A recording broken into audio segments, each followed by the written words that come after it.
हमारे चैनल पर आपका स्वागत है। हमारे चैनल को लाइक, शेयर और सब्सक्राइब जरूर करें। धन्यवाद। क्या आप जानते हैं कि सैकड़ों हाथियों के वजन के बराबर पानी लेकर चलते हैं बादल? आइए जानते हैं। मानसून का बारिश से संबंध। उस दौरान हवाएं एक खास दिशा में चलती हैं, जिसे हम मानसूनी हवाएं भी कहते हैं।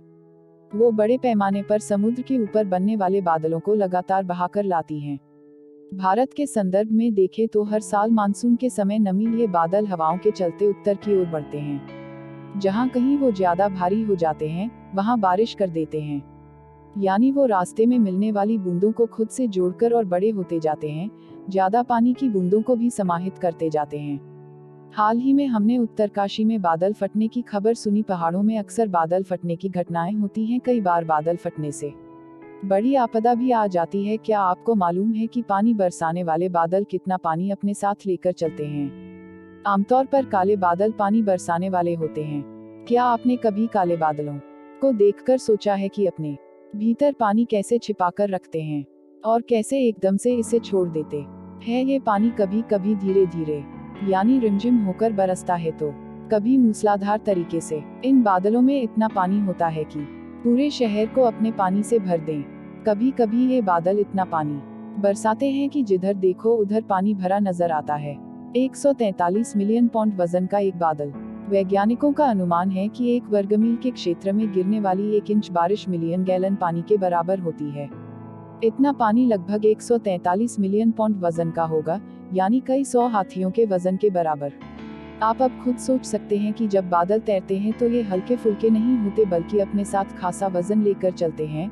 वैज्ञानिकों के मुताबिक एक औसत कम्यूलस क्लाउड का वजन 1.1 मिलियन पाउंड है। इसके बारे में आप कुछ देर सोचें। इसका मतलब है कि मानसून आने के बाद किसी भी पल आपके सिर से ऊपर लाखों पाउंड पानी तैर रहा होता है। यह पानी 100 हाथियों के बराबर होता है। बादल पानी या बर्फ के हजारों नन्हे नन्हे कणों से मिलकर बनते हैं। ये नन्हे कण इतने हल्के होता है कि वे हवा में आसानी से उड़ने लगते हैं। कितनी तरह के होते हैं क्लाउड्स? बादल मुख्य तौर पर 3 तरह के होते हैं: सिरस, क्यूमुलस और स्टेटस। इन नामों को बादलों की प्रकृति और आकार के आधार पर रखा गया है। ऊंचाई पर उड़ने वाले सबसे सामान्य बादल सिरस कहलाते हैं। सिरस का अर्थ है गोलाकार। इन्हें लगभग रोज आसमान में देखा जा सकता है। ये बादल हल्के और फुसफुसे होते हैं। ये बर्फ के कणों से बने होते हैं। यहाँ तक कि गर्मी के मौसम में दिखने वाले बादलों में भी बर्फ के कण होते हैं, क्योंकि उतनी ऊंचाई पर काफी सर्दी होती है। क्यूमुलस का अर्थ है ढेर। अपने नाम की ही तरह ये बादल रुई के ढेर की तरह दिखते हैं। अगर ये गहरे रंग के होते हैं, तब इनसे पानी या ओलों की वर्षा हो सकती है।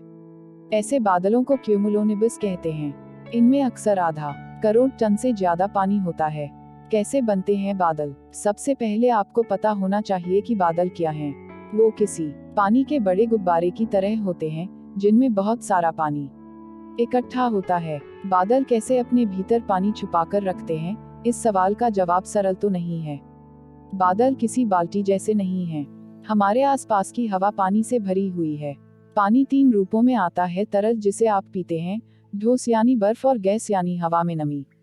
बादल के अंदर पानी की मात्रा आपके चारों ओर हवा में पानी की मात्रा से कुछ अलग नहीं है। अंदर की नमी तरल में बदलती है। बादल के अंदर का ठंडा तापमान इस नमी या वाष्प को तरल में बदल देता है। यह तरल बादलों में लाखों, अरबों या यहाँ तक कि खरबों छोटी पानी की बूंदों के रूप में मौजूद रहता है।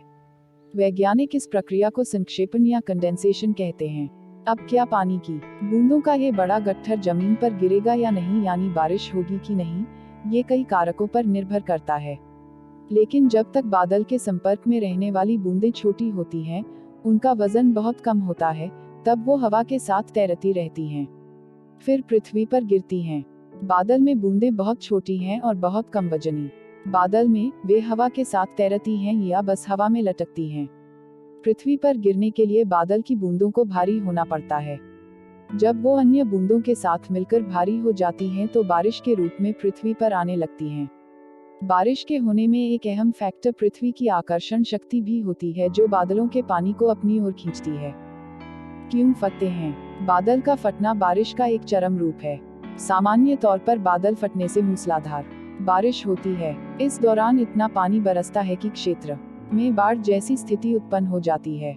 बादल फटने की घटना अमूमन पृथ्वी से 15 किलोमीटर की ऊंचाई पर घटती है। इसके कारण होने वाली वर्षा लगभग 100 मिलीमीटर प्रति घंटा की दर से होती है। कुछ ही मिनट में 2 सेंटीमीटर से अधिक वर्षा हो जाती है, जिस कारण भारी तबाही होती है।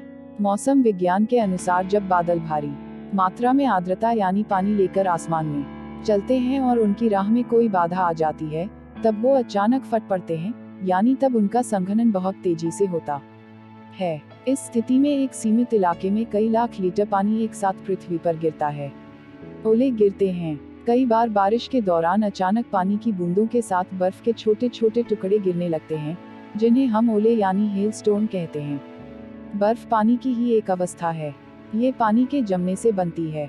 बादलों में कई बार तापमान शून्य से काफी नीचे चला जाता है।